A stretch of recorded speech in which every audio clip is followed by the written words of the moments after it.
Today's episode is brought to you by FNX. If you're looking to lose weight, gain weight in the most healthiest way possible, FNX is where you need to go. You're talking about a section you're looking to gain weight. There's a section you're trying to lose weight. There's also even a section you're trying to better your performance when you're out there trying to be the best you. Please go to the link that is in this video.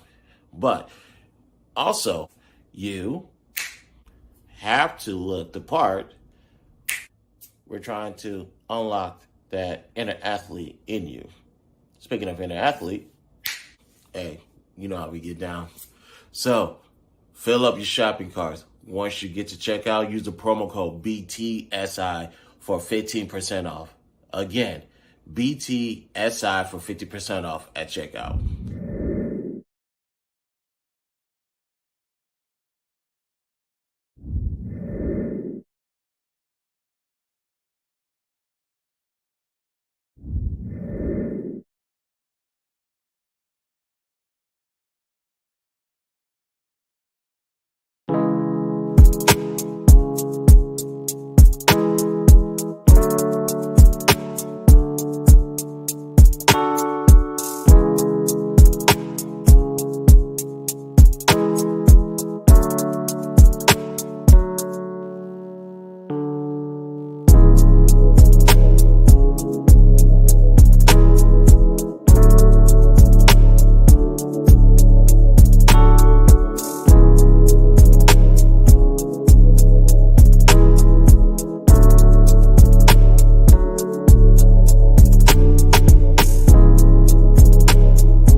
Started. I'll send you the link to my Telegram group.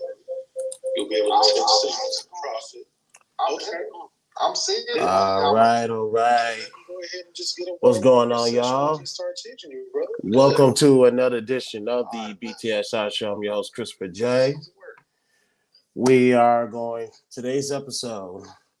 My bad. Got the mic on mute. Let's try that again. What's going on, y'all? Welcome to another edition of the B.TS Show. I'm your host, Christopher J.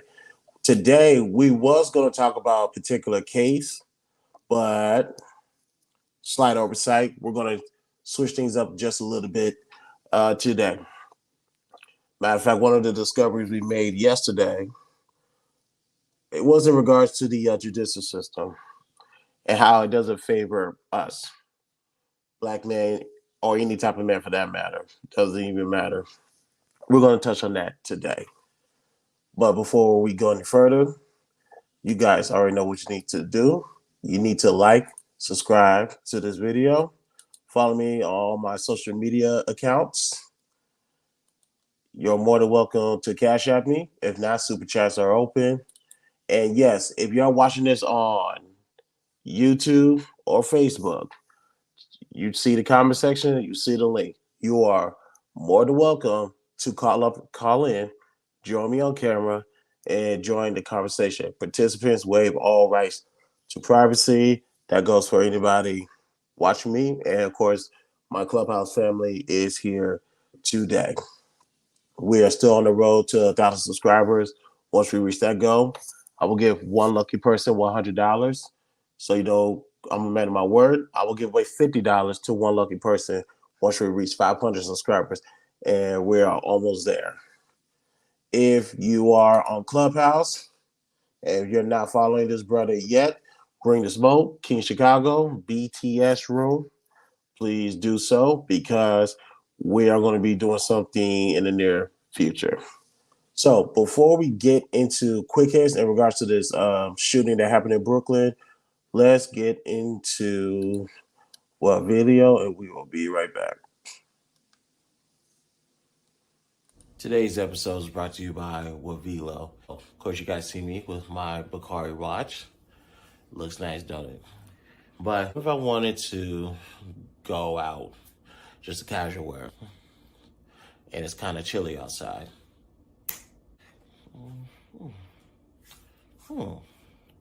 Not bad. Let's add some more color to it. Ooh, that's gonna look good for the photo shoot. Get with the brand that's versatile, that can cover you in all areas of fashion for men and women. So go to the link that's in this video, fill up your shopping cart. Once you do, the promo code is BTSI for 50% off. I repeat, BTSI for 50% off at checkout.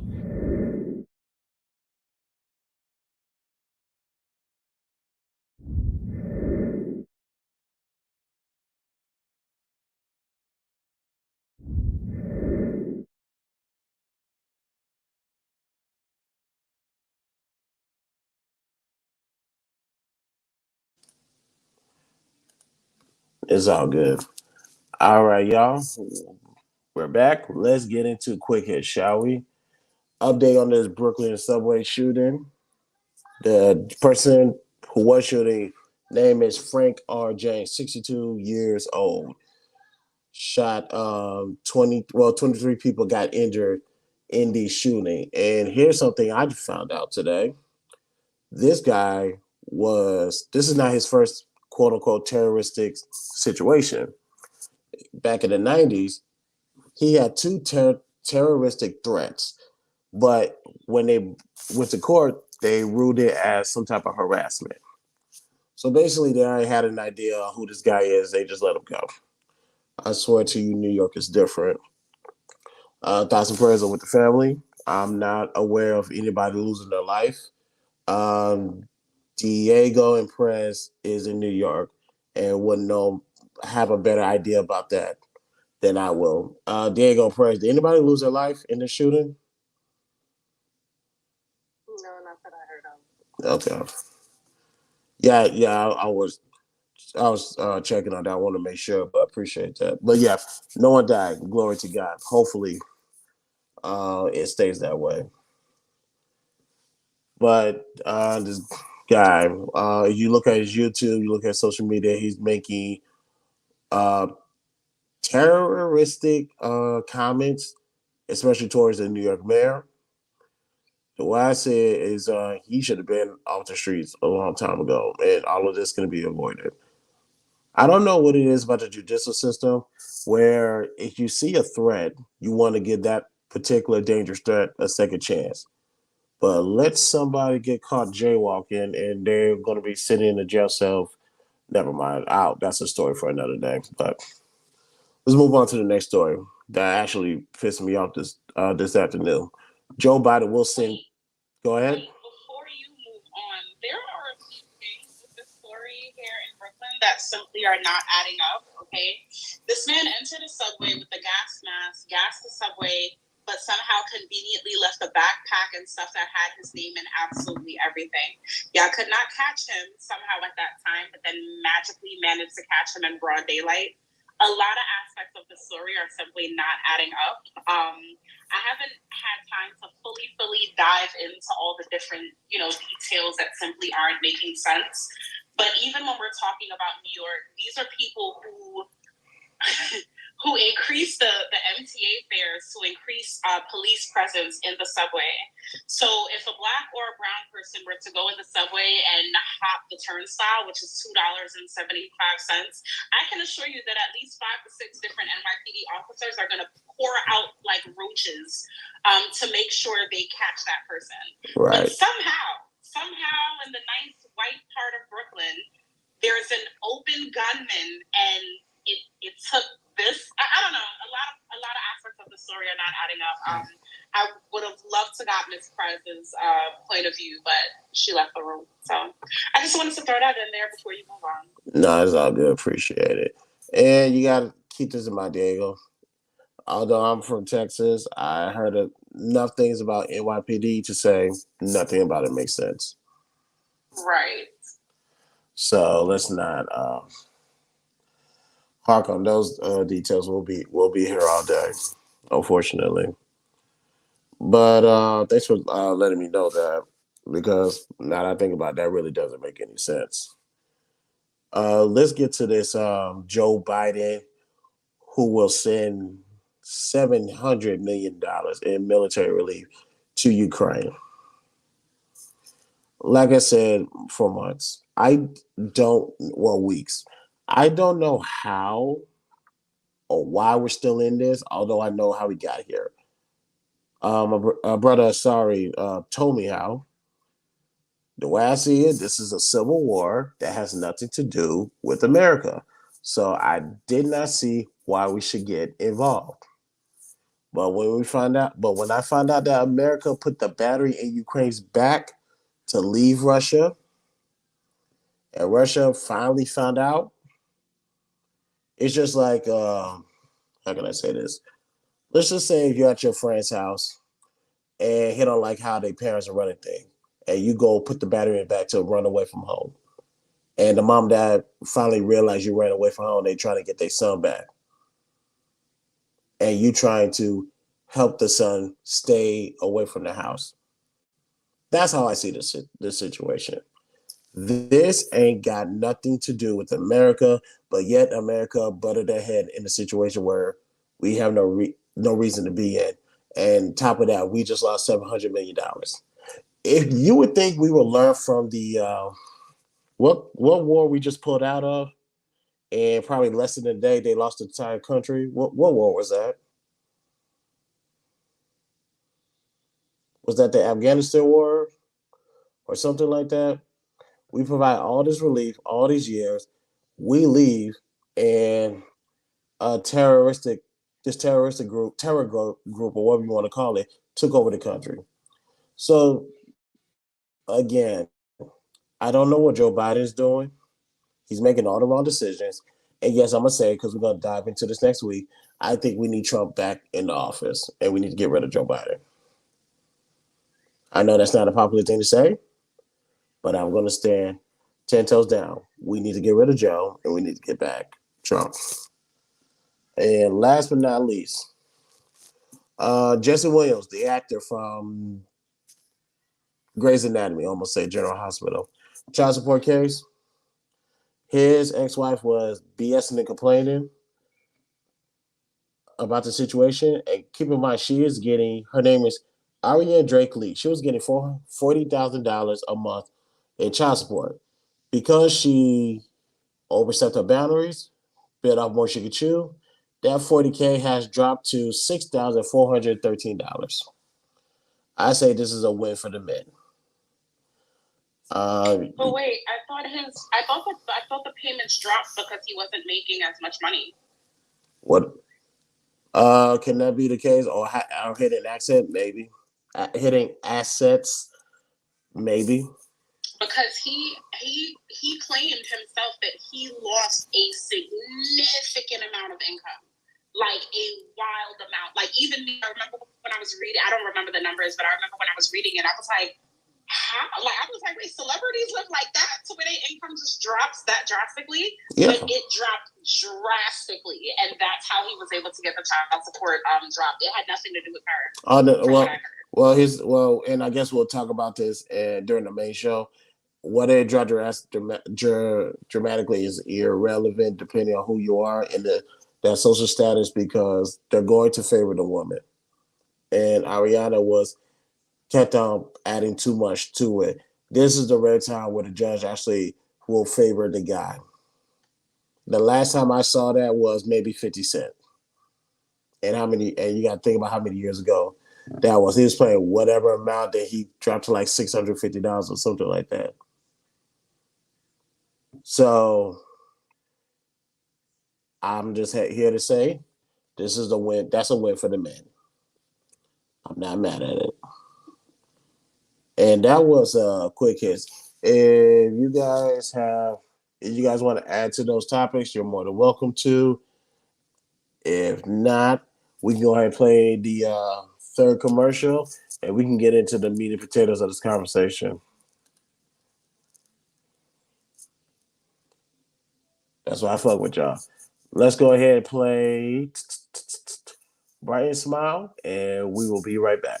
Today's episode is brought to you by Brytn Smile. Now, you guys need to keep your mouths clean, keep your mouths white, and keep your mouths bright between dentist visits. I get it. I understand. So here's where Brytn Smile come into play. Yes, good old Brytn Smile. Now, in this whitening kit, it comes with a multitude of things that you need. Starters, you're going to need a user manual on how to operate the devices that come with it. Next up, you have a shade chart to keep you posted on where your teeth fall on the chart. That is very beneficial. Also, these gel pens. Put the gel on each tooth. Do it correctly. Follow the manual. And, well, we have a charger. It comes with a charger. I wonder why. That's right, an LED mouthpiece. This is very beneficial, y'all, as y'all can see. For the blue, it is on for 15 minutes. And once that is done, let's go purple, pink, whatever color you prefer to call it. Let's do that for 10 minutes. Go to Brytn Smile. The link is located in the description. Grab a kit, put it in your shopping cart, and when you get to the checkout, the promo code is BTSI for 25% off. Again, BTSI for 25% off. All right, y'all. Oops. Every damn time we do this. Okay.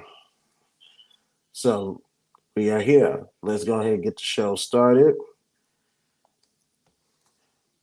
Today's topic is the judicial system does not favor fathers. Here's how we got here. Yesterday, there was a case that was brought to my attention. Slight oversight, I'll openly admit, because I was under the weather. It was presented to me that a single man came into a situation where a child was already born.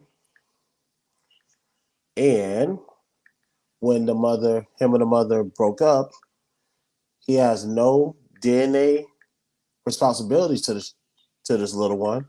But the judge say, in the best interest of the child, you're going to pay child support. Now, for the case that I brought up yesterday, that was not necessarily true. He He stayed in a he got with the chick. They had a child. The mother cheated. The baby's not his. And when the DNA test was presented to the judge, he or she stated, in the best interest of the child, you are going to pay child support. In New York, Shonda J versus Mark D. That was in 2006.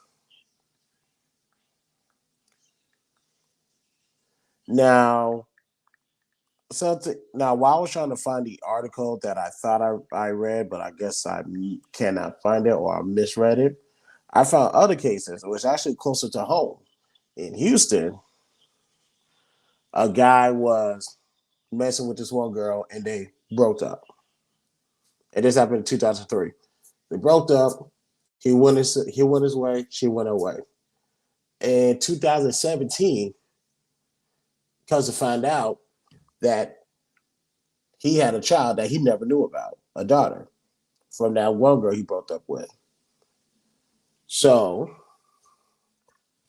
when he went to, and if I'm correct, I need to pull up that link. If I'm correct, with the paperwork that was going in and out, whatever the case may be, he never knew that he had a child. But somehow the government started taking money out of his check without it being said why it was getting taken out. There was no pushback, no anything like that. He didn't know what was going on. So now, well, as of 2017, because he didn't know he had a child, no one reached out to him till later. He now owes $65,000 in back child support. So that led us to a conversation yesterday about the judicial system and how they butt their heads into situations they don't need to be in. So we was coming up with some ideas, and we was wanting to bring this to a forefront. Why is it that why does this system favor women? Well, excuse me. Why does this system favors mothers so much to the point where man gets hardly anything? Now, keep in mind, family court and criminal court is two different things. It's really cut and dry with criminal court. When it comes to cases, because I remember I got called for jury duty, and they told us how it works. It's who, what, when, where, how. That's it. They don't need to know why. You answer all five of those questions, and you might be doing life in prison. Now, in family court, I can also attest to this. It's the Wild Wild West. There's not much jurisdiction where it limits the imagination of what can happen. Let me give you an example. In a paper filing, of course, let me add this caveat. It differs from state to state, city to city, whatever the case may be. So what may work in Texas may not work in New York, or what work in New York may not work in South Dakota. Y'all get the gist. But you can put in the paper that I don't want the mother's boyfriend or the father's girlfriend at the house from this time to that time while my child is there. That's and also you can have it in the papers to say that I don't want such and such to have be involved with any type of person with my child that period. Family court has a wide range of you can ask and request for whatever you want. It's more than likely it's going to get granted. I even see some of those paperwork for myself. So, but I do believe fair is fair.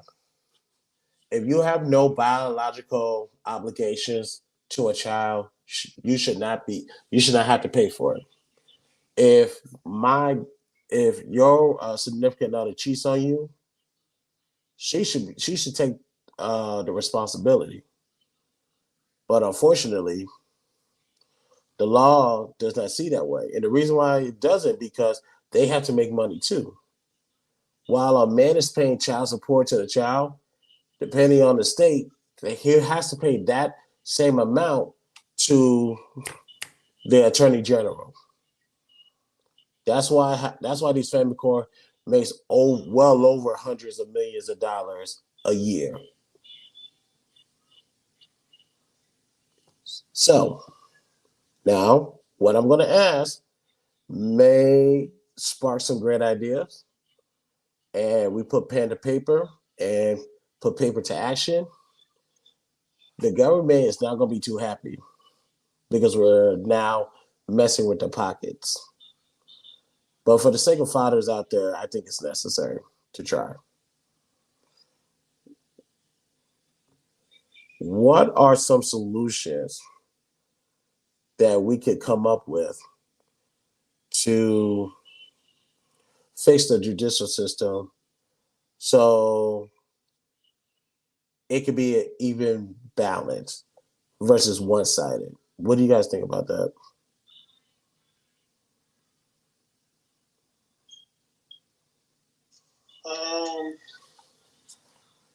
Immediately, I don't think there's anything that you're going to be able to do. There's an implicit bias in the system for a reason, because it's a for-profit system. It's the same thing as most other court systems, like justice of the peace courts with traffic tickets and things of that nature. It's intended to generate more revenue for governmental organizations. So until we get past that point or find an alternative means by which they can get enough money to run their operations, you're just stuck with the system that you have. And to be quite honest, there's no real incentive for them to change what they're doing. No, I agree. Yeah. You have a whole theater of lawyers that profit off of the notion of anything involving family court, from child custody to divorces to alimony to spousal support to probate to any number of related issues. And all those kind of meld themselves together. Another barrier is what you referenced earlier, which is the lack of conception rights for men in the United States. A point that most people, at least that are politicians, are well aware of, but have very little political incentive to do anything about, because there's simply more women voters in the United States than men. So I don't believe there's going to be any rallying point to get that fixed. Even though, ironically, the cries coming from, the other side are really geared towards this notion of equity or equality, when it's really only equity or equality on their side. I don't know. There's a number of cross-sectionality you have to deal with. I don't think it's an easy problem to solve. And I honestly don't have much hope that it's going to be solved in my lifetime. Wow. We might have somewhat of a choice, but you got to remember the Supreme Court is 6-3 conservative right now. And you'll have 3 women on the court in this summer, which may make it challenging to get something like that through. And that's if and only if you can get a court case before the Supreme Court that has the proper case law or questions before it that can actually result in some type of change.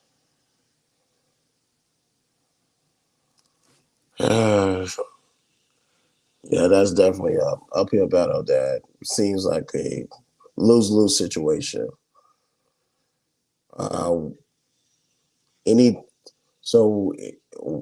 Like I said, we do need to homegrown our own politicians and form our own lobbies.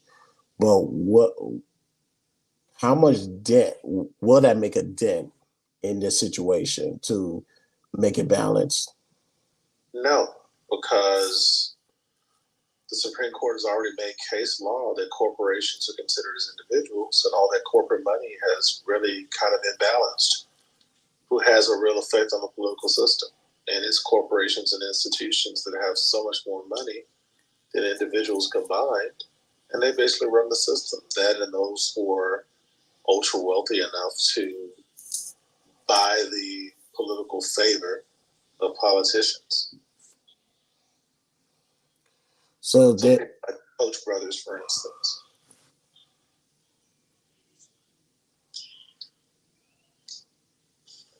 I mean, we have an intractable two-party system.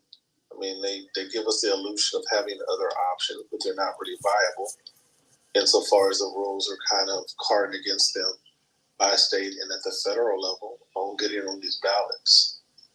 There's no consistency in the requirements to get on a ballot. There's no consistency in getting into these debates so that people can see and hear the different stances that these people stand for.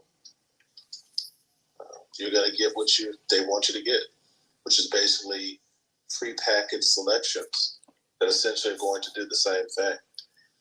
And you look at 2016, really no difference between Hillary Clinton and Donald Trump at all.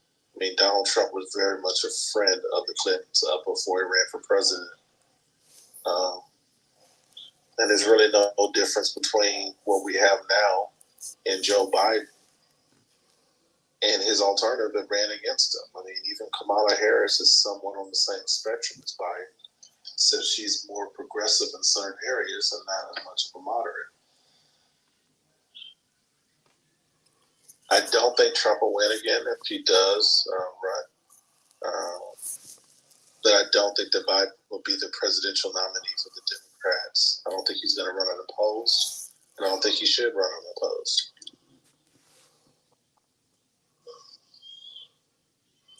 I'll just leave it there. Those are just my general thoughts about it. Nah, and I appreciate it. And I guess we just got to shift it to the men. How can we protect men in this situation? So now I heard people say this before and I shot it down immediately because I said the family court will not allow this to happen because you're going to tamper with their money. But hell, I'm here for being fair and being even. Should men start asking for some type of DNA test before they leave the hospital? Actually, ask for a DNA test first, get the results before you sign the birth certificate. I mean, that's within your right to do so. You're not compelled to sign any document. But yeah, the funny thing is, if you do want to get a court order to get a DNA test on someone you may believe you may or may not be the father, you have to normally sign an acknowledgement of paternity with the state. So you have to acknowledge that you're the father first to get tested to see if you're not the father. That's a setup, in my opinion. Well, it's intended to simplify the system for the state. So if you sign the acknowledgement of paternity and it comes back that you're not the father, you then have to go and pay another set of court fees for a hearing to stop any type of child support payments that you may have been previously ordered to do. And even then, the payments continue along with the fees to the state or to the court until you get a dissolution of the original order. And you don't get any of that money back. And then on the flip side, if it's proven that you are the father, then of course you're probably immediately going to be placed on a child support order. That can be later adjusted depending on changes in your income, things of that nature. Holy, men are screwed. Well, there are ways that you can protect yourself. For instance, the easiest way would be just abstinence altogether. Marry before you carry. Right. If you marry, make sure that you're properly protected with a prenuptial agreement, a postnuptial agreement, and at least a blind trust or something to bifurcate the assets of the marital estate away from probate.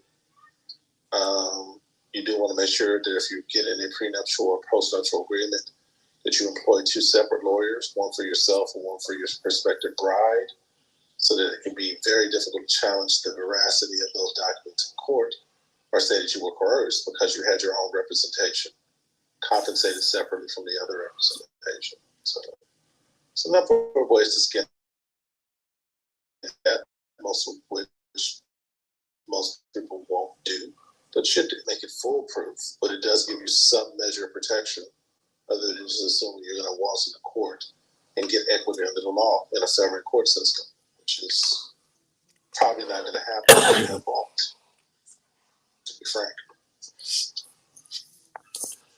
Well, that's about as ironclad as it's going to get. Because we always tell men to just keep it to yourself, hold out, just so you don't. Of course, you don't catch nothing. You don't make all these responsibilities.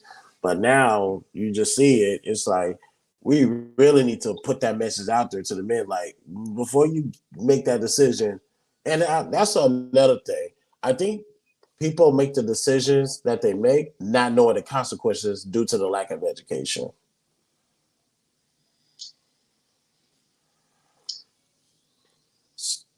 So don't know. I think men generally understand that there's contraception options and things of that nature. But contraception is not foolproof. mm-hmm. The only foolproof means of contraception is basically abstinence. Right. Even if you get a vasectomy, it's still probable that you can still get a woman pregnant. I don't think vasectomies ever worked, ever, because anybody I heard get a vasectomy always managed to get another baby or two out of it. Most people do reversible vasectomies. And with reversible vasectomies, it is still possible that you can get a woman pregnant. Now, if you do an irreversible vasectomy, no, it is not medically possible for you to get a woman pregnant. So all these losers been getting the non-permanent one this whole time. Correct. Idiots, morons, idiots. Like I said, lack of education. Because if you really did not want no kids, you should have known the difference. Well, granted, I can say why the doctor didn't tell you the difference, but they just there to make sure that they get paid. So I guess. Man, my brothers, we gonna have to do better than this. So, in closing, Black, go ahead. Look, if you have a desire to be a father, to spread your legacy, do your due diligence beforehand on how to suggest leveraging the expertise and the vetting of the women in your close circle or immediate family that love and care for you, because women are simply superior than men at gauging the machinations of other women. And that's just a wise way to do about it. And women should be leveraging the men in their lives to vet the men in their lives so that they don't get fooled, And also, I think one thing that we've been doing, I guess we need to get back to doing that, is really talking to the men, like, before you get to the date, how do you date? How do you vet? How do you make sure this is the one? How can I say this? Not how you ask the right questions, how you say little and allow your date to give you more information than you ask for, and how to really navigate through that. Because go ahead. You start with the basics. I mean, the purpose of dating should be completely asexual. It's really just a good faith attempt to get to know the other person, to see whether or not you want to be exclusively in a relationship with them. That's the whole purpose of dating. Then there's the notion of courtship. If you find as a man or woman that you want to marry, curious about it. In most courtships, the actual courtship starts with a proposal for marriage. Everything after that point is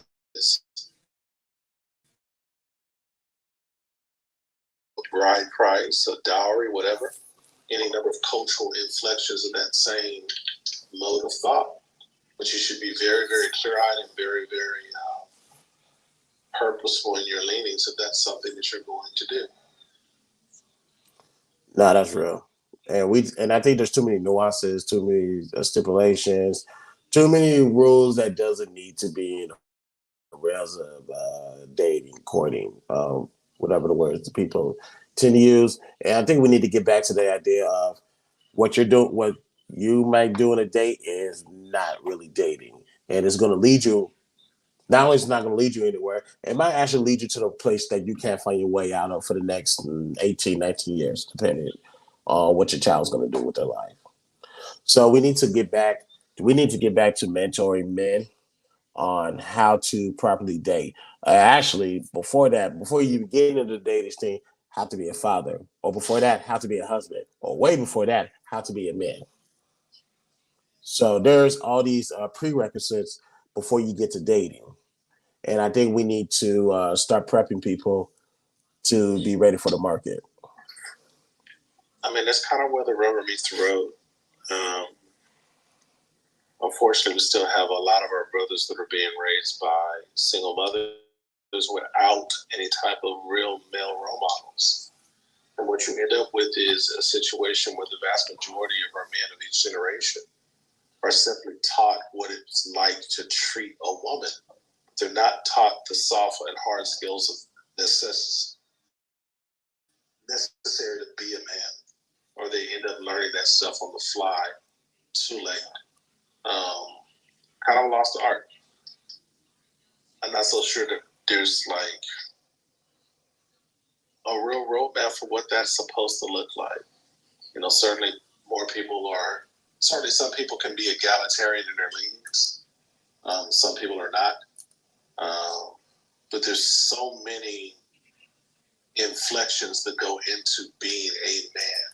It certainly isn't simply just providing or, blowing somebody's back out. There's a lot of qualities that really encompass what it means to be a man. And I'm not talking energies or chakras or crystals or anything like that. It's a much more complicated process. My personal journey, it took me about 12 years to figure it out.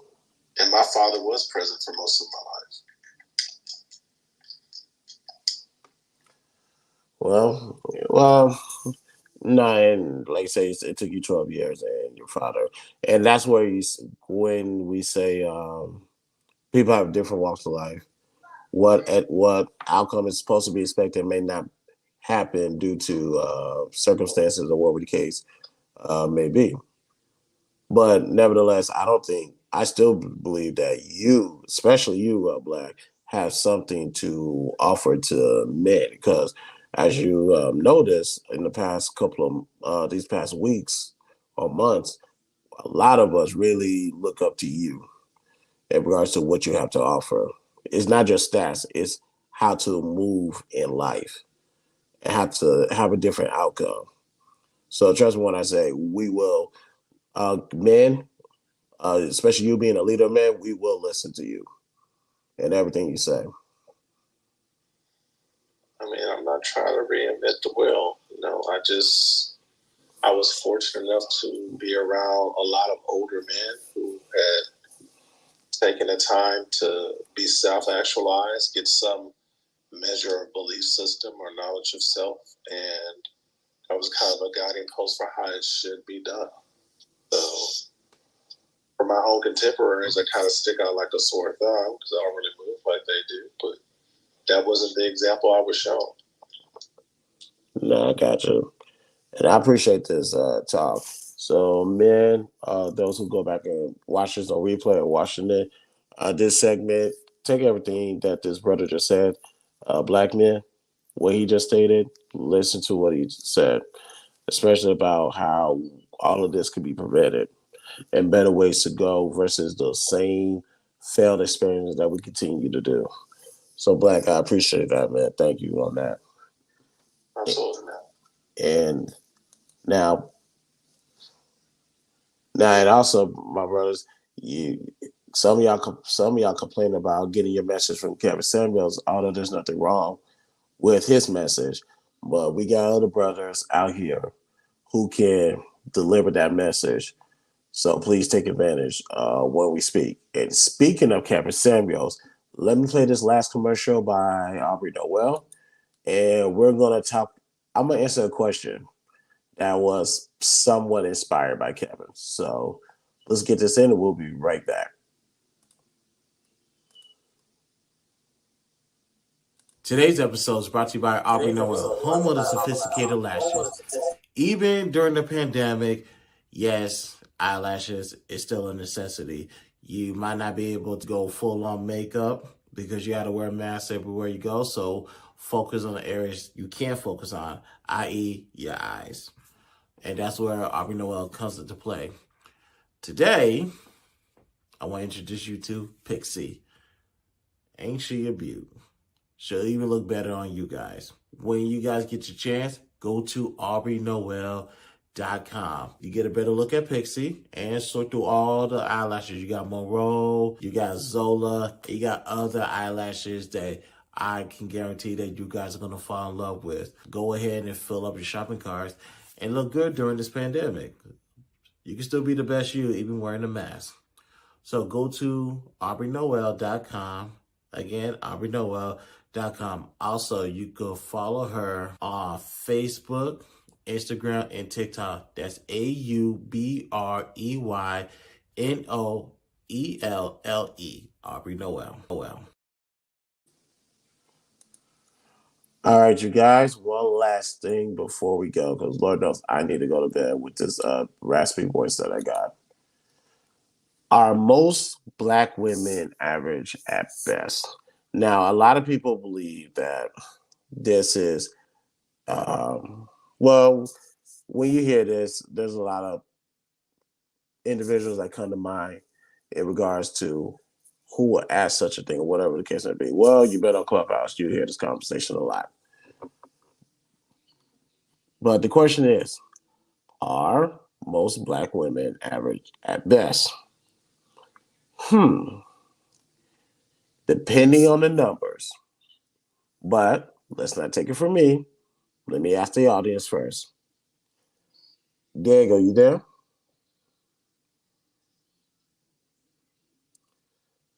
Now she wants to act like she asleep, or she might be on that good. Diego? Okay, she gone. That's all good. I'm in the shower. TMI, but thank you, Diego. What you said? Nothing. Thank you. Do you come back and join us when you can?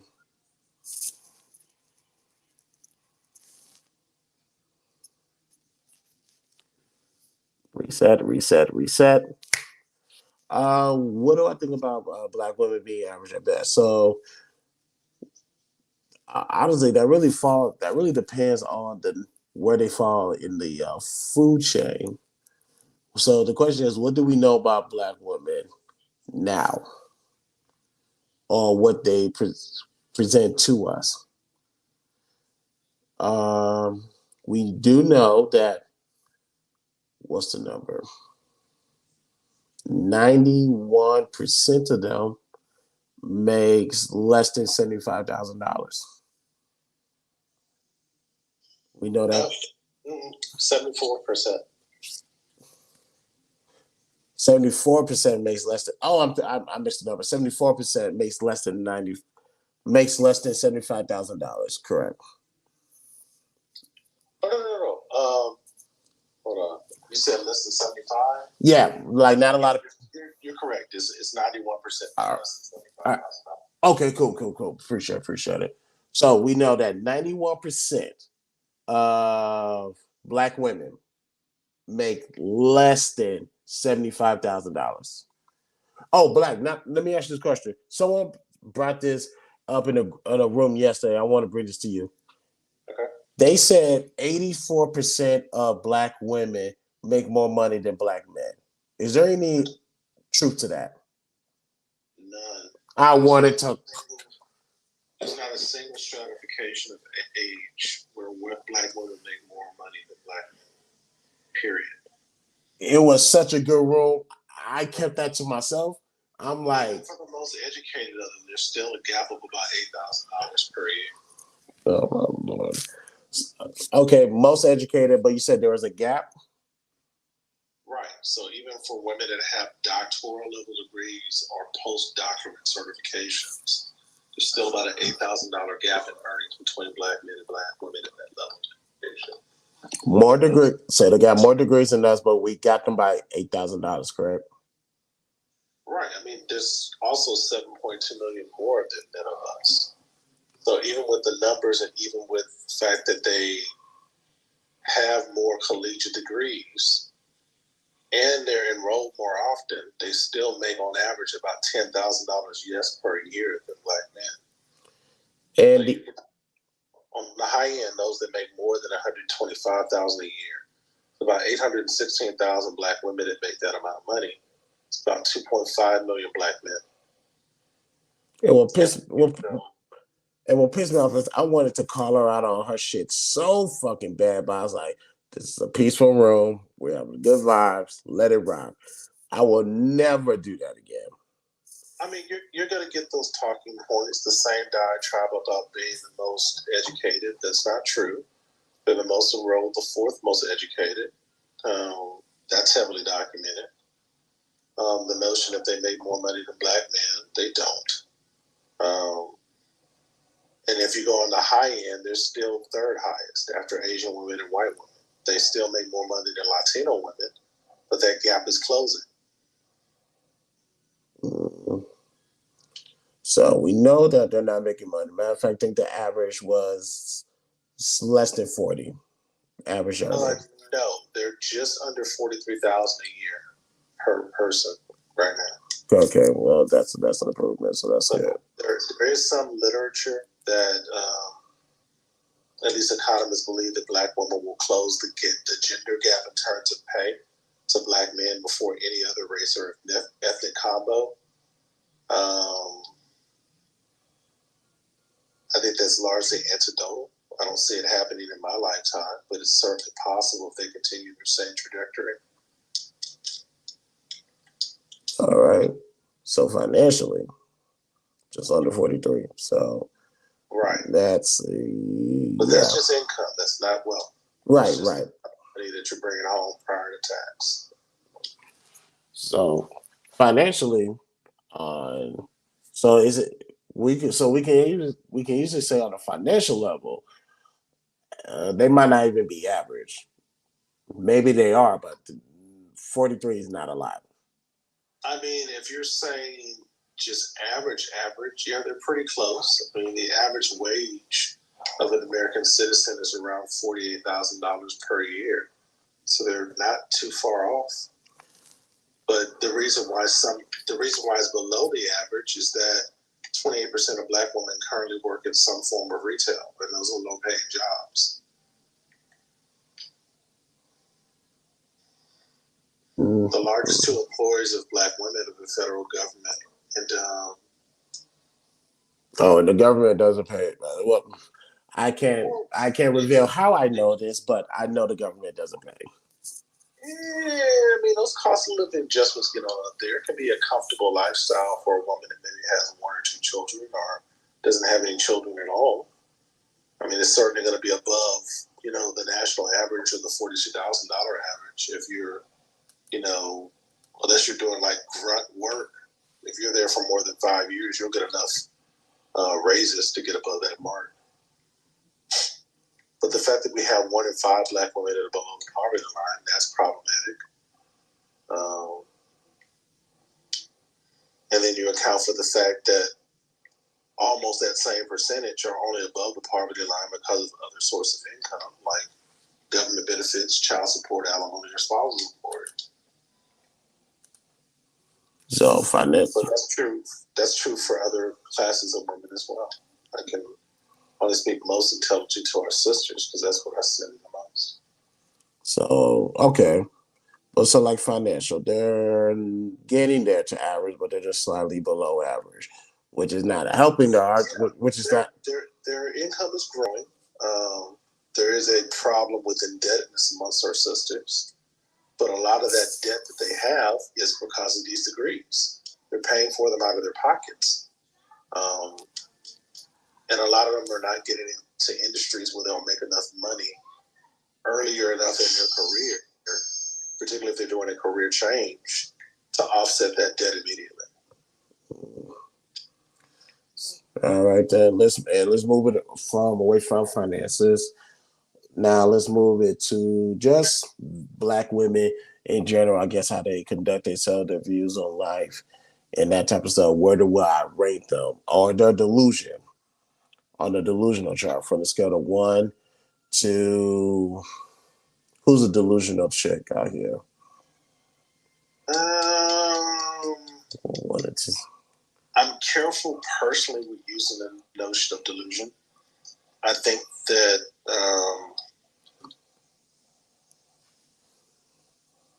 the issue is not a notion of delusion, but a notion of a lack of standards, and instead having basically loose requirements that masquerade as standards. And you see this manifested in the fact that what they will require of one man differs from what they will require of other men, which ends up getting you less consistent results. Whereas you want more consistent results, you would expect the same thing for every man that you're dealing with, and then eventually you're going to hit what you're looking for. And that's just not how most people aggregate themselves. Then there's the notion of whether or not the person has done self-discovery to discover what they need or want in the first place. Most people don't do that. It's on-the-job training for them. And that's not just female specific. Most people don't really spend time thinking about what they want. Some people are just addicted to the notion of being in a relationship. And they move from, one situation to another, never really developing a rich appreciation for who they are. And even when they figure out who they are in the moment, they don't spend the journey of continuing to grow and evolve over time, and or finding someone who will appreciate them and love them for where they are now, but is also willing to take that journey of love with them through the course of time. Some people are so enamored and so addicted to the person that they met that the person deviates too much from that self-image or that thing that really gravitated them to them. They'll just leave. They're in love with the idea of the person instead of the person, and that can be an issue as well. That's very delusional because they are removing themselves from the reality of life, but falling in love with the fairy tale that was force fed to them, and they just haven't came down to. And this is just for any woman, by the way. We're not, as far as this comment goes, they haven't got their bubbles burst to realize this, what I thought was promised to me, will not come.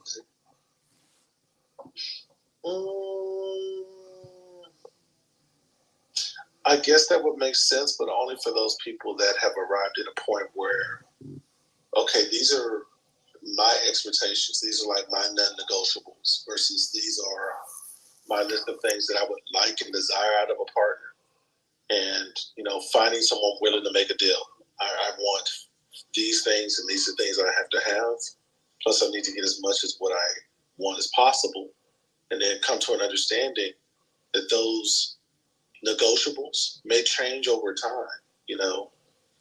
Generally speaking, we tend to become less sexually active over the course of time. Or at least we become less interested in that, in developing other forms of intimacy with our partner. But and that's time. It's not something that's instant. But Black, here's a nail in the coffin. 52% of them do get married. 50% later, 50% later, they stay married. Well, it's 52% of Black women will get married at least once during their lifetime. It's 48% for Black men, but currently 26% of Black women are currently married, and 38% of Black men are currently married. Black women tend to marry Black men at a 93% clip. Black men have more opportunities to marry out, so they marry Black women at an 83% clip. Men don't typically file for divorce early in relationships. That's regardless of race or ethnicity. It's just a thing. Women are quicker to leave. It's more pronounced in our community, but it's endemic to all, at least in the West. There are some communities that don't have that issue at all. For instance, I believe the divorce rate for Asian Americans in the United States is like less than 4%. Yeah, that doesn't happen. They like when it comes to honor and family, they don't play that, and Africans don't play that as well. Well, to the extent that they're not Americanized, but right? Yeah, I see what you mean. So the question is, financially, they're a little bit below average. As far as staying married, no, I would say that financially, if you're looking at them as a monolith, as a whole, they're about average in terms of earnings. There are some exceptional sisters in terms of earnings, but there aren't many compared to the numbers that we have. In terms of their cooperativeness, I think that the notion of the angry black woman, the uncooperative black woman, is largely overblown. I think the real issue there is the general physical appearance and health of our sisters. Because overall, I think it's 80.6% of black women in the United States are overweight or obese. Yeah. But then 70.6% of black men are overweight or morbidly obese as well. Correct. So that's something that needs to be fixed. It's less of an issue when they're children. I believe it's 15.4% of black boys are overweight or morbidly obese. I believe it's 20 points. I want to say it's either 20.4% or 25.4%. It's 20.4% are overweight or morbidly obese. Right. It's around that number. Even that number is unacceptably high, and a lot of that just comes with literacy concerning nutrition, starting to be more active and working out, which actually is a thing in the black community. There are tons of communities that are growing around the country where people are becoming more active and really rallying around the notion of physical activity, physical health, holistic medicine, letting your food be your medicine instead of going to these doctors all the time. And I believe that's a part of the awakening of black consciousness that we see happening all around the country. More than just this knowledge of self or hotep or anything like that, but literally just becoming more well-rounded individuals and kind of getting back to basics. And we're slowly getting there as a community. When I saw those numbers on the CDC website, I was like, okay, as far as the man part, we're doing a little bit better. We're doing slightly better than the women, but some of the number is a little bit on the we all know. But put it this way. If we were to have every single black man marry a black woman, and you still have around 20 million households that were created, and all of those households will be in either the upper middle class and or the middle class. Just if you think about the average combined income of couples. For those that actually commit in the upper echelons of our earners, they will be sorely in the upper middle class or in the upper class. It only takes 125,000 to get there. And you got 2.5 million black men and 816,000 black women that are already there. And then combinations of certain black men and black women can get there as well. And of course, for those who do subscribe to alternative sexual orientations, those brothers will end up with other brothers and sisters, and with other sisters and move in that vein. Could potentially achieve those same numbers as well. There's more than one way to skin a cat. So there's intersectionality going on. Again, got 26% of all black women that are currently married. They're kind of out of the game. You got 38% of black men that are currently married. They're kind of out of the game. Then you got 10.1% of black men that are behind bars. They're pretty much out of the game. You got 7.1% of all black Americans that identify with a alternative sexual orientation.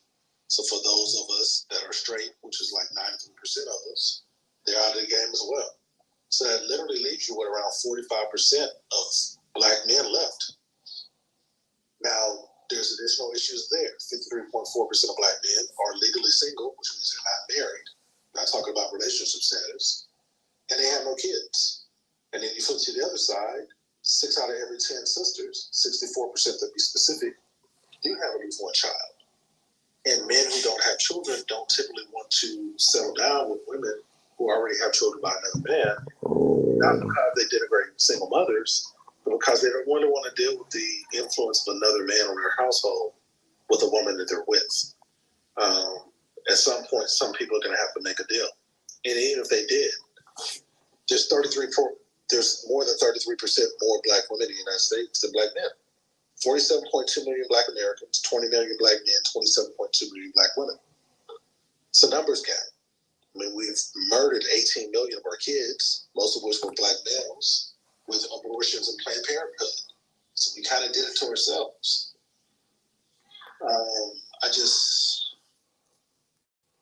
I don't know. I think what we're going to end up seeing, and I've said this before in your spaces, is a precipitous drop in population for Black Americans over the next 15 to 20 years, which also is going to be followed by a precipitous decline in political power, because we're just not going to have the votes until we start getting the child weights back up to build up our numbers again.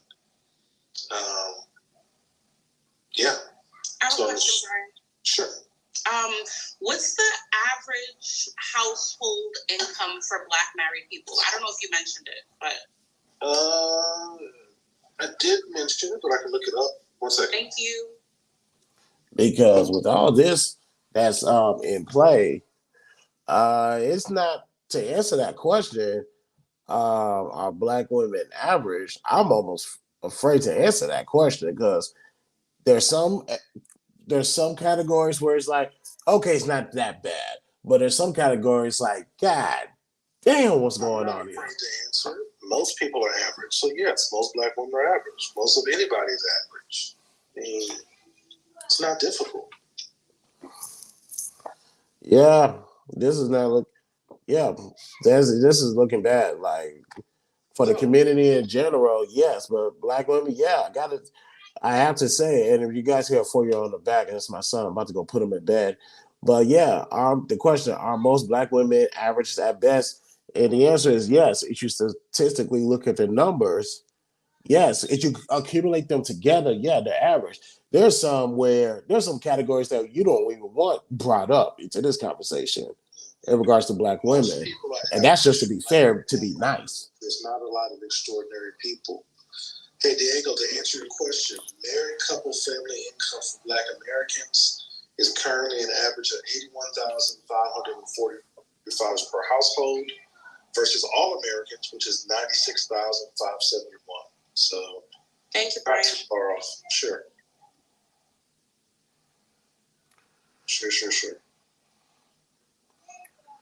Yeah, that's not great. We can actually close that gap with better on financial literacy. So that's not a bad gap. Mm-hmm. I mean, we've almost closed the gap with retirement income. So for all Americans, it's 25% of households have that. For Black Americans, it's 20%. We're actually below average for Social Security benefits. So anything associated with that is 32% for all Americans. It's 28% for Black Americans. The food stamp thing is still a problem. It's 11% for all Americans, but 23% for Black Americans. However, most of the people that are on SNAP or food stamps are white women. By far. And then households with government cash assistance, it's double the national average, 2% for all Americans and 4% for Black Americans. Most of that is women below the poverty line. So the gaps are closing. We're making some gains here. But I think the missing piece of the puzzle is we need to get those marriage rates to the point where they're more consistently up. And I think that's going to come as we start to lose population count. Unless we just want to die off here or lose so much political capital that it becomes untenable. People are going to be forced to make a deal.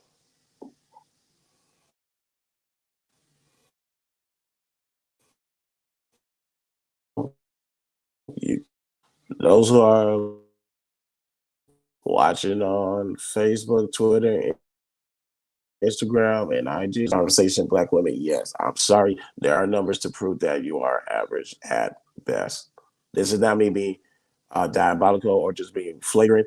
There's actual stats to say this, unfortunately. So the question is, what do you do with this newfound information?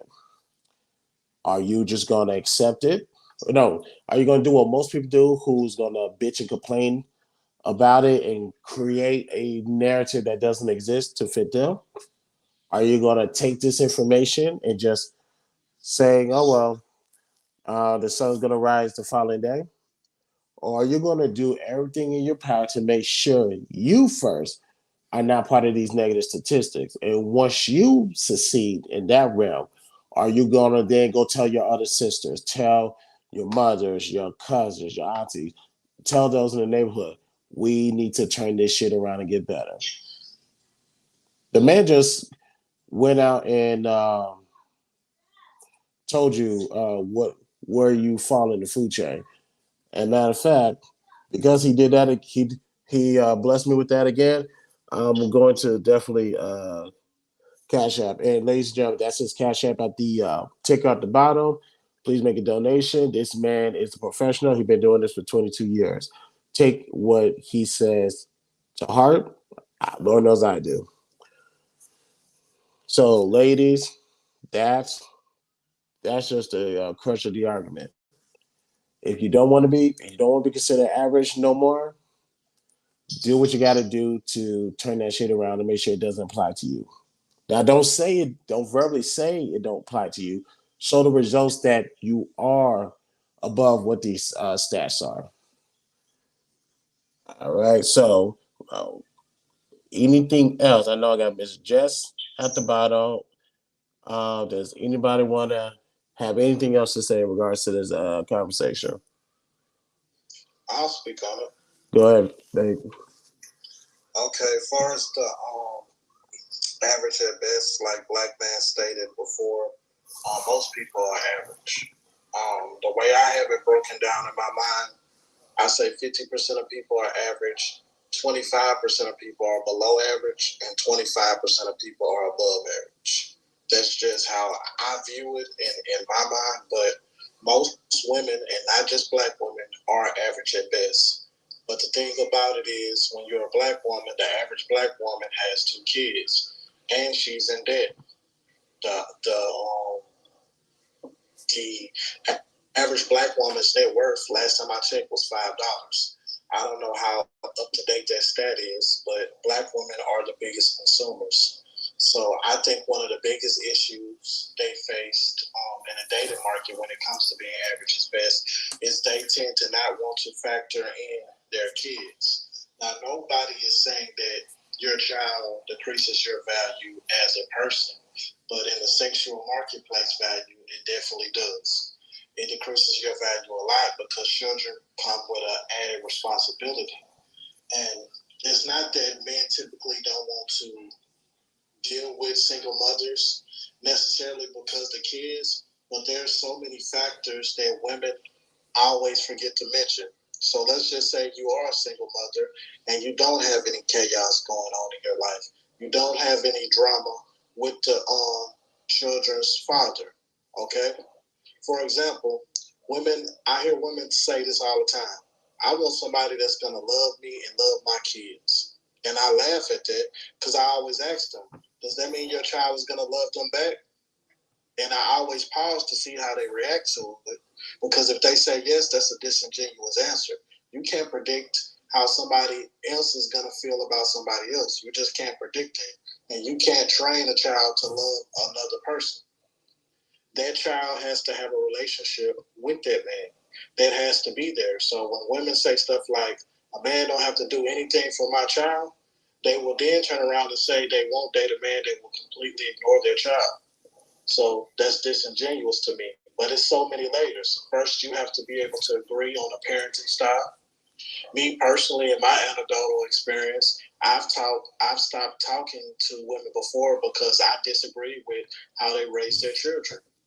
I did not like how I've witnessed women call their daughters 3 or 4-year-old daughters, BITCH. And I just thought that there's no reason. I just couldn't comprehend a reason that you could call a little girl that word. Like, she don't even know what a bitch is, but you're talking to her that way. And there are women that do this. And, that's one thing that men can't get with. Now, that's just a small fraction, but when it comes to parenting styles, one thing that comes up a lot of times is discipline. And discipline doesn't always have to be physical. But when it comes to discipline, women view how they feel their child should be disciplined. But they can't pull that same DNA rank on the actual biological father. If the biological father and her were still together, this conversation would never come up. So that's a big issue that never really gets talked about, is the parenting style. Me personally, just speaking for myself, and I know there are a lot of men that agree with me, when it comes to dating women with children, it's best that either the kids are super young or they're older, either all the way out the house or on the way out the house. If I meet a woman and her child is 16 or 17, that's so easy. That's so simple. If I meet a woman and her child is less than 2 or 3 years old, that's easy. But anything in the middle, there are always going to be, it's different circumstances for every situation. And I would just encourage women to take that into consideration. And on my land there. And speaking of the ages, Tevin Samuels got a flag. Well, like, he gives a damn about some of the things he's saying in regards to step parenting. And what people don't understand is he's talking from a frame of where a guy comes into a situation and you got a rebellious child who is disrupting everything to the point where all they have to do is make a false accusation that can ruin your life. And of course, the mother's going to automatically believe the child over the boyfriend. And that's why when you hear men say, I'll date a woman who has either an infant or a teenager about to get out the house, it's that, what's that age range? Like what? Maybe like between the ages of whenever they start elementary school to the point of maybe their freshman year of high school. Those are the danger zones in regards to children, because they're wild. On the person, they may not have that much guidance coming in, and they can ruin your whole entire life. So that's why I just brought that up. When you hear men say they'll date somebody who has an infant child or a teenager about to get out, that's why. Because that middle section can ruin everything you worked hard for, unfortunately. And also, real quick, Maureen said something in the chat, and I agree with, because I've been saying this for the longest. She said it starts with young girls and how they think of themselves and their role models. We really need to talk to these kids and get involved with these kids while they're young. Some of the messages that I'm giving now, yes, it's for the adults, for our generation who can't get right, but that message needs to go to the generation after us so they don't make the same mistakes that we made. And yes, there need to be better mentors around them so they don't go around and fucking up shit like our current generation is doing. So with that being stated, Miss Jess and Ariana, you guys just came to the stage. We are on a conversation about our Black women average at best. With the stats that's been proven, that the stats that are out there, unfortunately, the answer is yes. And right now, we're at the state of the conversation of to the Black women. Diego could jump in here. Ms. Jazz, Ariana, you could jump in here. What do you do when you hear stats like this? Like, how does that affect you? Do you fight against it? Do you argue against it? Do you accept the stats and just move on like it's a normal day? Or do you see which one of these stats apply to you? Hey, say what? We only heard the first one. Hold on real quick. Okay. I can't hear you. 1 second. Can you guys hear me now? Yes, I can hear you better. I swear to God, I hate T-Mobile. Okay. When it comes to these stats, that unfortunately that proves that everybody is average, but in regards to this conversation, we're talking about Black women. What do you do when you hear those stats? Do you immediately argue against it? Do you move on, go on with life, thinking the sun's gonna come up tomorrow, or do you listen to these stats, you see which one applies to you, and you bust your ass to make sure that is not attached to you? What do you do in regards to those stats that we just heard?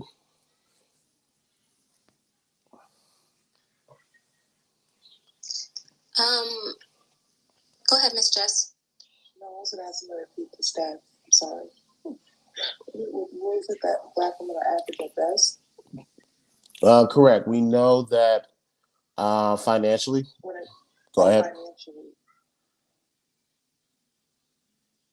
not relationship. Like, I thought you were talking about. Oh, everything in total. Finance, relationships, jobs, health, everything, all of this stuff. If you combine everything, it shows that pertaining to the boundaries of this conversation, Black women, yes, are average at best. Yes, we can say the same thing for everybody else, but we're talking about Black women today. So the question is, what are we going to do with these? What do Black women do with these stats? Do they fight against it? They ignore it? Or they look into it to see what applies to them and bust their ass to make sure they can get away from that? So, my answer is going to be a little callous, but whatever. I'm high at this point, so let's go. Oh, God.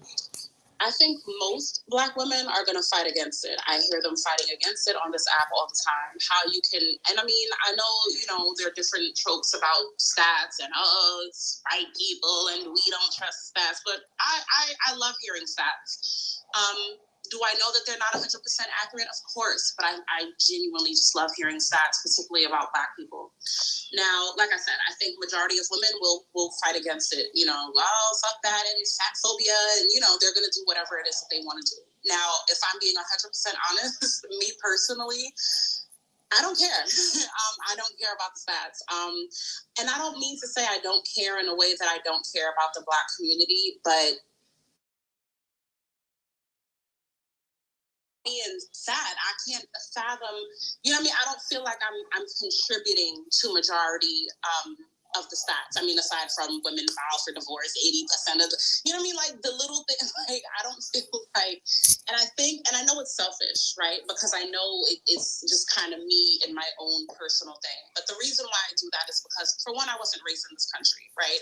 For two, I don't feel that there's actually a culture or code to go by in America, right? And if there is, I personally have not found it. So I can't play too much into the concept of stats, right? Like, I mean, I had my child in wedlock. I was married a virgin. Like, there's just certain things in life that I kind of naturally already did. So I feel like with the stats that don't apply to me, they simply don't apply to me. And for the ones that do, I guess for me, aside from the weight thing, because I'm actively working on that. But shout out to me because I lost 9 pounds, by the way. But anyway, aside from that, I don't care. I honestly don't care enough. Do I think other women should care? I mean, it's honestly up to, I don't think they do anyway, but I mean, it's up to you, I guess, depending on how many of the stats apply to you and how you feel about it.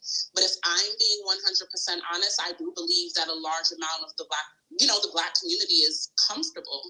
They're very complacent. They're comfortably fine with the way things are going. I think by the time they snap out of it to realize that this is problematic and, we need to collectively move a different way, I think it's going to be too late, and it's going to be too late for a lot of people. But So the story goes. So again, it sounds callous, but I'm being very honest. That's just how I feel. I appreciate your honesty, even when you high as hell. Thank you, Daniel. I would just say that I guess I'm on the minority side of a lot of statistics. So to Diego's point, I don't have necessarily like anecdotal or observable experience of, I guess, some of the majority statistics. But in terms of like Black women being average at best, I'm not sure what you mean by like what. It's a total of categories put together, because I could take one category and it can say, oh, Black women are just horrible. Or I can get another category and say Black women has excelled in this area. But there's multiple categories, just like everybody else. We're just putting it all together, averaging it out, and see where do Black women fall on the total poll. And based off of the stats, the numbers that Black was able to provide for us, there are some there are some areas that you guys are doing great in. Some areas that you guys are not doing so great in, and there's some areas where it's just like you guys are just maintaining, like you're teetering above and below the 50% mark. So it's like, unfortunately, it sounds bad. Go ahead. I was just gonna say, like, I would be willing to accept that. I mean, I guess I'd rather be average than like below average. You know what I mean? But like I said, I think that most of my experiences, especially with Black women who are single parents, or just Black women in a variety of dynamics, I guess would kind of fall more within the minority. I've unfortunately to, I think it was Big Bag or Dwayne's, earlier point about some mothers and their relationships with daughters and referring to them with certain language. I found that particularly saddening simply because I do remember a time where I feel like I saw my friend's mom completely break her spirit. And I'm not sure that she's been able to recover from that, 15 years later. Oh, shit. Well, yeah, unfortunately, they have that up. Our parents, unfortunately, do have the tendency, because they're only exposed to what they've been exposed to. They don't understand that your child can grow to be a doctor. They could be a part in a C-suite of an executive of a Fortune 500 company. A lot of our parents have never seen that, and they don't believe it can be accomplished. So that's why they're quick to shit on our dreams. But with some resilience, kids are showing that we can make it anywhere we want. We can be whatever we want. That's why everybody was boo crying when Obama got into office. How he did in office is remains to be not remains. Everybody knows how Obama gave it up in the office. So, but we ain't got to get into all that. But yeah, unfortunately, parents did crush our dreams. But glory to God for the kids who stick with it. And my prayers to those who just fell by the wayside, unfortunately. And depending on where your friend is at, it might not be too late for her to get it together. Who knows? Yeah, like to your point, I think it's really interesting because in my very small friend group, each of our parents rather, was from different generations. And so it was just really interesting to see how we were parented and where we've ended up now. I think it actually contradicts most statistics, which I thought was really interesting. Right. And I thought one thing I did, before we go to Miss Jazz, one thing I did think was I exceeded all my friends, depending on how you want to see how majority of them turned out. I exceeded most of them. And I'm thinking I'm doing great. And I'm thinking, you know what? people around me should be doing great. The community be doing great. Then when I get a taste of the real world, and I'm like, we are doing shit. And it's like, yeah, we're in a bad state. There's only a few of us who are doing great. Ironically, all of them are in this room right now. So we might be the minorities that are doing better than most, but our job is to go back to our community and make sure we pick people up so they can get on our level so we can get these numbers up. But I appreciate what you sharing, Ariana. Thank you. Miss Jess, you there? Oh, yes, I am. So, to answer your question, I would accept the things that I can't change. So if I look average, I can't do anything about how I am, as far as how my face is and how people look at me. But financial literacy and other categories, I'll work to improve those things and, you know, invest in educating myself or invest in my self development in those areas that I need to work on. And then for change, I raise my daughter differently, and introduce her to things and show her what I would want to know at her age that I didn't get the chance to be exposed to. So I think I answered the question.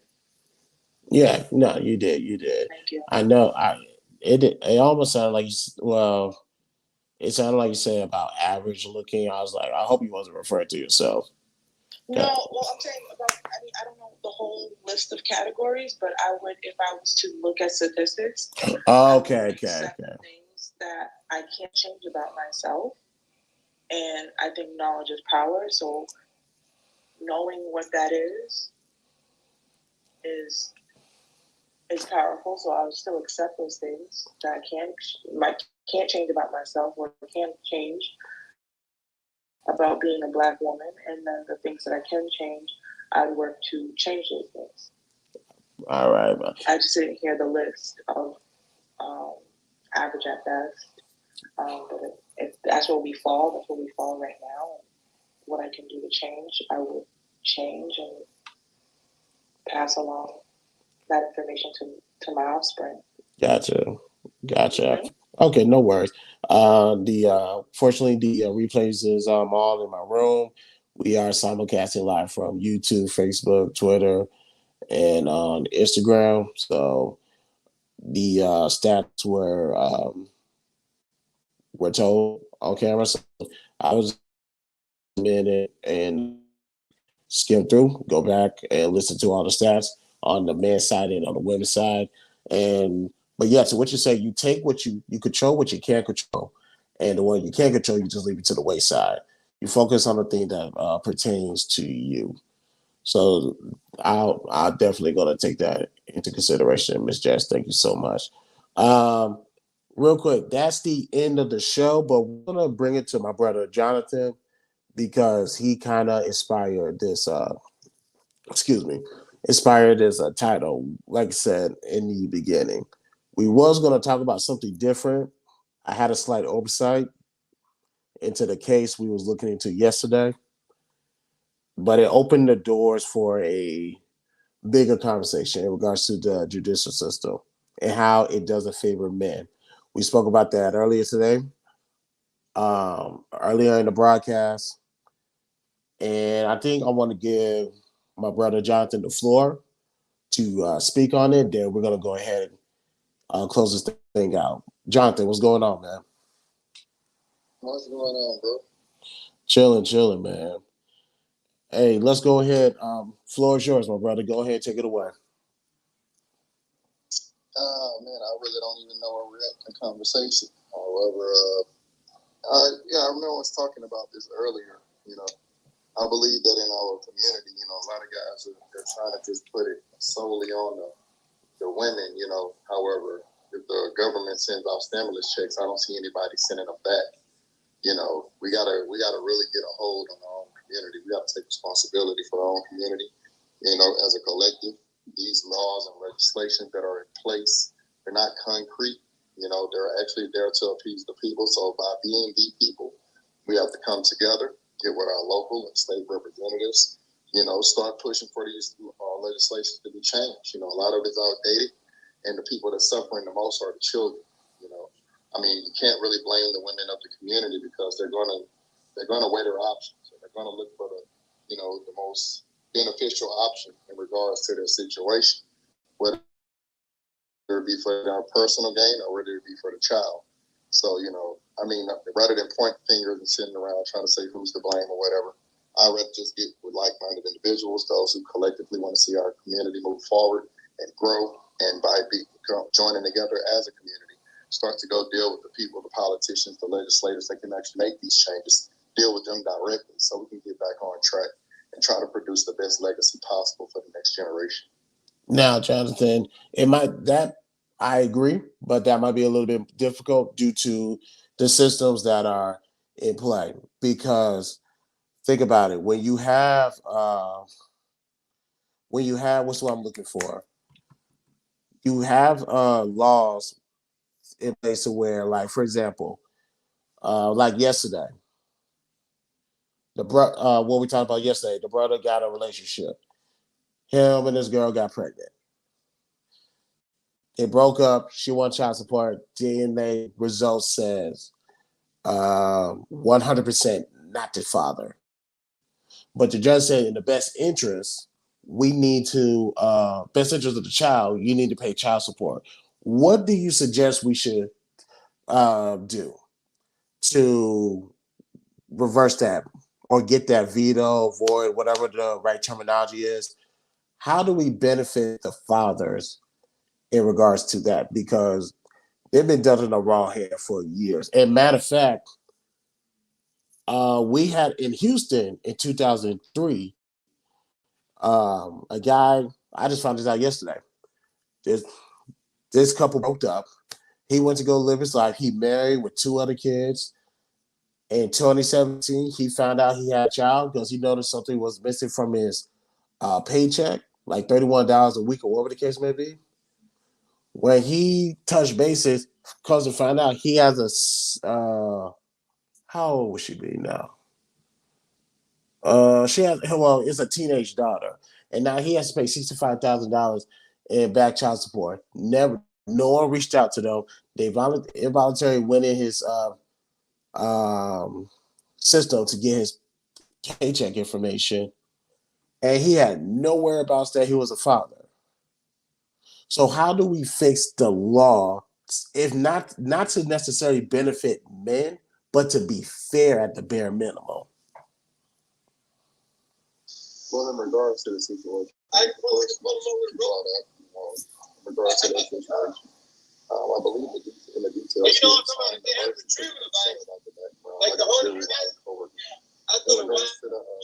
Hey, Jonathan, tell homeboy in the background to hold it down. Yeah, whoever's in the background, tell them to hold it down. Anyway, in regards to the first situation, I believe that it was a matter of signing the birth certificate, and if that played a major part in it. In regards to the 2003 situation, we got to look at that from 17 years ago. So, with the measure of time that has changed, there's a lot that may have changed collectively. In actuality, lawyers that actually represent fathers, there's been a lot of contributions made, great advances made in legislation that actually favors the fathers. So, we need to get updated on our information, updated on our legislation before we speak on such things that are already, pretty much outdated. And once we get up to date on exactly what's all available to us, we can actually have a better look or a better grasp on what we got to do to move forward, so we can actually make changes. Yeah, we kind of definitely do, but because we're talking about messing with the government money, that's an uphill battle that might be difficult to happen. So I guess we need to focus on the men, like what we need to do, like what does the men need to do to avoid this situation altogether, are not finding themselves in this type of situation? What would you suggest to the men? Well, we can be proactive and be a lot more accountable. However, just because it's an uphill battle and it's difficult does not mean that it can't be accomplished. That's the problem with us. We always put a path of least resistance. We need to start being accountable first for ourselves to be proactive to avoid, any more of these further issues, these further stories, and all speak on and talk points. And by being proactive, we just have to, trying to get on the bleed, trying to stop the bleeding in our community with all the issues that we're having. However, in regards to how these situations are being handled, we do need to deal with it. It doesn't matter if it's difficult. It's difficult when we go to the gym, but if we keep at it with consistency and discipline, eventually what used to be difficult becomes second nature, very easy to handle. So I don't look at the difficulties as a problem, but opportunity for success. No, I feel that. And goddamn it, my voice is about to be jacked. Black brought up a good. Drink some citrus. Oh my god. I'm a Yeah, you sound real raspy over there, man. I was gonna tell you that. Yeah, between my son. Use a lime in your mouth or a lemon. I don't like how you said put some lime in your mouth, but I'm gonna do that. Appreciate it. Yeah, Black brought up a good. We got to go old school with it. Being absence. Don't marry before you carry. You got to vet these girls out. You got to make sure you're on your square before you get in the dating market. It seems archaic, but sometimes the old school stuff still works in 2022. It just doesn't look as attractive, but it still works. So we just might need to tell these brothers get back to dick discipline. Keep your motherfucking dick to yourself. Like if you handle your business like you're supposed to, you're not going to be in the dating market that long. And I'm talking about when you meet the girl, you see what type she is, have some fun getting to know each other. But after a while, that you better have that ring ready, especially if she's the right one. Because if she is the right one, no little thing is going to make y'all get a divorce. Or hell, a divorce is not even going to be on the table. So that way, whatever happens, both of y'all gonna ride that thing till the wheels fall off. Like, there's no reason like this. The system does not benefit fathers fairly. So I think we just need to, like JR said in the chat, we gotta practice some self-discipline to avoid all this. Because once men start holding back and start telling women no, you're gonna see some real change. I mean, I can understand that. However, if you apply self-discipline without purpose, it's like telling someone to dive in the ocean, hold their breath, and keep holding their breath until something changes. Eventually, they're going to release and then drown. They have to have purpose in their life. Purpose to enforce that discipline, too. Because those disciplines got to have structure in order to be sustainable. So if they don't have purpose in life, or even a reason for what they're doing, if it's just to avoid consequences of judicial prosecutions or financial woes, I mean that's really not something to aspire to when it comes to discipline. It's more so a fear factor, and that's right. One of history. Fear factors don't always prevail to be successful. Right, and that right there is not going to be the foundation to. Miss Precious sent me something about that Brooklyn shooting, and I just saw that. I'm gonna check it out in a minute. Yeah, that should not be the foundation of your purpose. All of that's good to have as a warning. But as far as your foundation as a man, you should already know before you even get in the dating market what you plan to do and where you plan on going the next 5 or 10 years. But as far as results goes, where you at right now? You should already be, we need to start promoting men to be a little bit on the more accomplished side of things so you have results to show versus just having potential that may or may not be fulfilled. You get what I'm saying? Oh, I agree. I definitely agree. Actually, I actually press that with my own sons. I give them purpose in life. With that purpose, I give them structure. That structure gives them focus, and by default, discipline is displayed due to the fact that those things that they normally would have to fight to resist, they don't have the time to even engage into. In our society, in our community, we have a problem with dabbling into pleasures. Pleasure becomes the purpose these days. And as we know, with pleasures without any form of some kind of structure, it's no different than being a drug addict. And eventually you're going to look for a stronger and stronger drug, which is the problem that we have today with our young men bouncing from woman to woman to woman. They don't have any purpose in life. By not having purpose, they substitute it with pleasure because they still try to find some way to stimulate themselves. So we definitely got to reinforce purpose. We got to give them structure. We got to keep them busy. And that's the problem we have as men, to be honest. I mean, we're not involved in our children's lives to keep them busy with some form of purpose. It cannot just be simply to get a house, get a car, and get a job. There is so much more to life. We're the only beings on the planet that pay to live here. And that's all we focus on is the part of the payment. That is not the purpose in life. And we got to get back to that. Nah, that's real. And I appreciate that, Jonathan. Thank you. But right now, before I lose my voice completely, we gotta shut this live down, man. But thank you guys for making contributions. Jr., man, I wish I could hear your voice and hear you chime in, my brother. But you're killing the chat, and I appreciate you that. Appreciate you doing that. Thank you for that.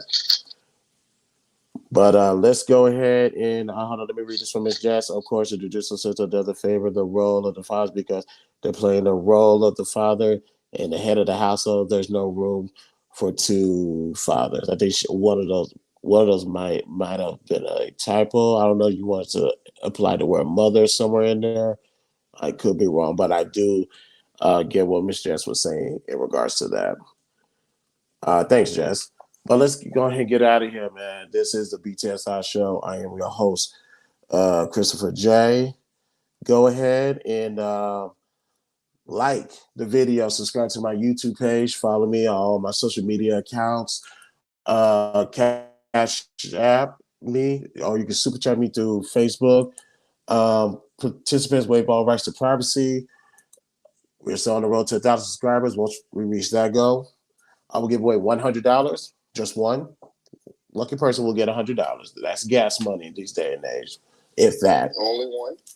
Yeah, one. I'm only one. I want to make that very clear. One person is getting $100.